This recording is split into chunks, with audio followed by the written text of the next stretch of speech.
رمضان میں افطار کروانے کی بہت اجر ہے، بہت زیادہ فضیلت ہے۔ ویسے بھی مسلمان و مومن کے اندر یہ بیاضی ہونے چاہیے کہ جو کچھ خود کھاتے اوروں کو بھی کھلائے، لیکن رمضان کے اندر بطور خاص اس کے بہت اجر ہے، بہت ثواب ہے۔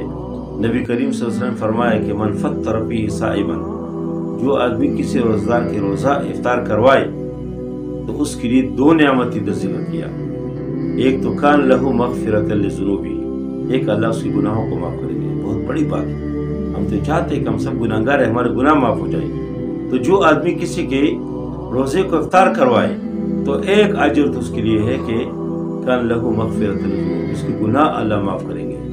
اور دوسری وعتق رقبتہ من النار، دوسری بڑا انعام اور بڑی خوشخبری یہ ہے کہ اس کو اللہ